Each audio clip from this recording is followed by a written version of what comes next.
जय श्री कृष्णा दोस्तों। हर हर महादेव। कैसे हैं आप सब? स्वस्थ और सुरक्षित होंगे। दोस्तों, कभी आपने सुना ही होगा कि अपनों की नजर ज्यादा लगती है। कभी आपने अपने बड़ों से ये कहते सुना होगा कि अपने बच्चों को देखकर ज्यादा खुश मत हो, क्योंकि कहीं तुम्हारी नजर ही ना लग जाए। कभी यदि हमारा मकान बहुत ही सुंदर बना होता है और हम ही मन में सोचते हैं कि हमारा मकान कितना सुंदर लग रहा है, हमारा घर कितना सुंदर लग रहा है, या हम कोई नई चीज खरीद कर लाते हैं, कोई नई वस्तु खरीद कर लाते हैं, वस्त्र खरीद कर लाते हैं, साड़ी खरीद कर लाते हैं, पहनते हैं और सोचते हैं कि बहुत ही सुंदर है। और हो सकता है कि कोई वस्तु है तो उसमें टूट फूट हो जाए, और यदि कोई वस्त्र साड़ी वगैरह खरीद कर लाते हैं, कहीं से फट जाती है या कुछ खराब हो जाती है। इसे कहते हैं नजर लगना। आप सब इसमें विश्वास करते ही होंगे और सभी के साथ कभी ना कभी ये घटना हुई होगी, नजर लगना। ऐसा नहीं है कि किसी दूसरे की ही बुरी नजर लगती है, कभी कभी हमारी खुशी ही हमें ले डूबती है, हमारी नजर ही हमको लग जाती है। आज मैं अपनी वीडियो में जो नजर अपने ही अपनों को लग जाए, या ऐसी कोई व्यक्ति जो हमारे घर में बुरी नजर से आ रहा है, बुरी दृष्टि से आ रहा है, कोई दुष्ट आत्मा, कोई दुष्ट शक्ति हमारे घर में प्रवेश कर रही है, हमारे घर का सुख, शांति, वैभव, प्रतिष्ठा, मान, सम्मान कुछ भी नष्ट होता है, सबसे ज्यादा दुख हम ही को होता है। आज मैं जो उपाय बताने वाली हूँ दोस्तों, शुरू से अंत तक आप इस वीडियो को अवश्य देखें। बहुत ही आवश्यक है सभी लोगों के लिए, सभी को देखना चाहिए। उसमें जो बताया गया है वह उपाय सभी को करना चाहिए। बहुत ही छोटा सा उपाय है, लेकिन बहुत ही अचूक उपाय। आप इस वीडियो को देखने के बाद मुझे थैंक्स कहना बिल्कुल नहीं भूलेंगे, मुझे धन्यवाद कहना बिल्कुल नहीं भूलेंगे। लेकिन आप भले ही कमेंट्स में धन्यवाद नहीं दीजिए, लेकिन लाइक अवश्य कीजिए, और यदि मेरे चैनल पर नए हैं तो सब्सक्राइब अवश्य कर लें, क्योंकि बहुत ही अच्छी, बहुत ही अचूक जानकारियां जो आपके लिए छोटे छोटे उपायों के माध्यम से आप अपनी जिंदगी को सहज और सरल बना सकते हैं, ऐसी जानकारी इसी वीडियो से प्राप्त होती है, इसी चैनल से प्राप्त होती है। साथ ही आपका कोई दोस्त ऐसी परेशानी से गुजर रहा हो तो उसके साथ अवश्य शेयर कीजिए, क्योंकि अच्छी बातें हमेशा शेयर करना चाहिए। अब मैं आपका ज्यादा समय नहीं लेते हुए आपको मैं उपाय बताने जा रही हूँ। आप डोरमेट सभी बिछाते हैं अपने घर में, हम मेन गेट पर भी डालते हैं, हर कमरे के बाहर अधिकतर हम इसलिए डोरमेट डालते हैं। आप समझते होंगे कि डोरमेट क्यों डाला जाता है, बाहर की गंदगी बाहर रह जाए। लेकिन सिर्फ बाहर की गंदगी ही हमको बाहर नहीं रखना, हमको जो अलाएं बलाएं, बुरी शक्तियां, बुरे दोष, बुरी आत्माओं का प्रवेश हमें अपने घर में नहीं होने देना है। तो हमें इस डोरमेट के साथ छोटा सा उपाय करना होगा। आप सभी जानते होंगे एलम, फिटकरी। आपके यहाँ क्या कहते हैं मुझे नहीं मालूम, लेकिन हमारे यहाँ एलम कहते हैं, फिटकरी।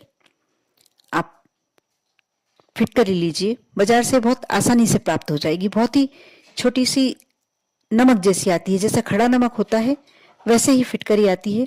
अब और बहुत सस्ती, नमक जितनी ही सस्ती आती है। अब फिटकरी बुला लीजिए, उसको घर लाकर उसका चूरा बना लीजिए। वो खड़ी अवस्था में मिलेगी आपको, मतलब डिगला आपको ऐसा मिलेगा, और आप उसको लाकर थोड़ा सा पीस लीजिए। आप जो मलमल का कपड़ा होता है, छन्नीदार कपड़ा, जिससे आप पनीर वगैरह छानते होंगे, अब वह मलमल के कपड़े की छोटी छोटी थैलियां बना लें, नहीं तो पोटली भी बना सकते हैं। अब जो मैं उपाय बताने जा रही हूँ, आपको कब करना है ये बता रही हूँ। आप सुबह के समय, संडे के दिन, रविवार के दिन आपको 12 बजे से पूर्व ये कार्य करना है। आपके घर में जितने भी डोरमेट है, यदि आपने किचन के गेट पर डाल के रखा है, बेडरूम के बाहर डाल के रखा है, या मेन गेट पर डाल के रखा है, जहां भी डोरमेट डाल के रखे हैं, सभी डोरमेट के लिए आप यह कार्य अवश्य करें। आप देखेंगे आपके घर में एकदम चमत्कारी परिवर्तन होगा। घर के परिवार के आपसी रिश्ते यदि बिगड़े हुए हैं, कोई मतभेद चल रहा है, कोई बुरी राह पर जा रहा है, या कोई भी ऐसे दोष हैं धन संबंधी, लक्ष्मी संबंधी कोई परेशानी चल रही है, ऐसा लग रहा है किसी ने लक्ष्मी को बांध दिया है, तो आप देखना कैसे सारे रास्ते आपके सुगम होते जाते हैं। आप फिटकरी को पीस लीजिए और जो मलमल का पतला वाला कपड़ा आता है उसमें आपके जितने भी डोरमेट है घर में उसको लेकर और पोटली बना लीजिए। कपड़ा एक रुमाल के साइज का कपड़ा ले लीजिए, बल्कि उससे भी छोटा कपड़ा लगेगा। उसमें 1-1.5 चम्मच करीब पिसी फिटकरी डाल लें आप और उसकी पोटली बना लें। उसे डोरमेट पर किसी भी एक टाँके की सहायता से या टेप की सहायता से नीचे की साइड आप चिपका लें और संडे के दिन आपको 12 बजे के पहले ये कार्य करना है। आप डोरमेट में सभी जितने भी डोरमेट हैं आपके घर में, सभी डोरमेट के नीचे इस फिटकरी को लगा रख लीजिए। पोटलियों को रखकर या तो सेलो टेप से चिपका लें या एक टाँका लगा दें।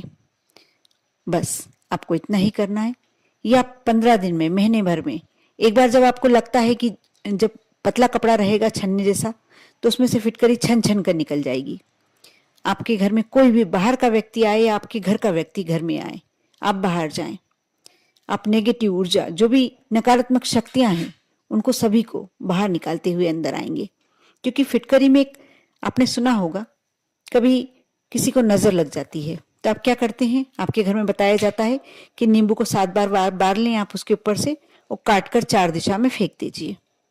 नींबू जो फिटकरी होती है, नींबू से इसलिए किया जाता है ये कार्य क्योंकि नींबू में खटास होती है, जो अम्ल तत्व होता है, इसके कारण नजर बहुत अच्छी उतरती है।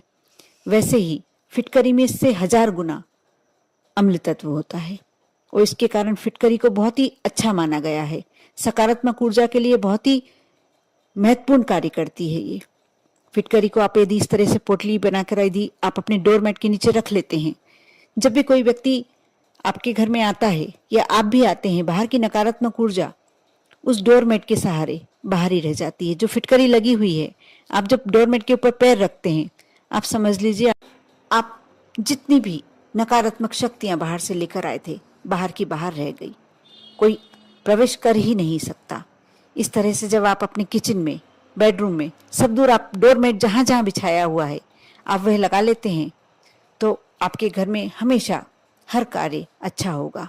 कोई भी गलत कार्य हो ही नहीं सकता। कर देखें। लेकिन जब ऐसा लगे आपको 15 दिन में, 1 महीने में कि वो पोटली की फिटकरी समाप्त हो गई है, झड़कर खत्म हो गई है, आप दूसरी पोटली, कपड़ा वही यूज कर सकते हैं। ये कोई धार्मिक कार्य नहीं है, बस ये अपने घर को पॉजिटिविटी बढ़ाने के लिए, अपने घर में अच्छी शक्तियां लाने के लिए ये कार्य किया जाता है। इसमें कोई देवी देवता से जुड़ा हुआ कार्य नहीं है, इसमें कोई पूजन नहीं, पाठ नहीं है। कर देखें। ये कार्य करने के बाद ही आप समझेंगे कि इसका क्या महत्व है। आप श्रद्धा और विश्वास के साथ करें। आप पर और आपके पूरे परिवार पर भोलेनाथ की कृपा हमेशा बनी रहे। ओम नमः शिवाय।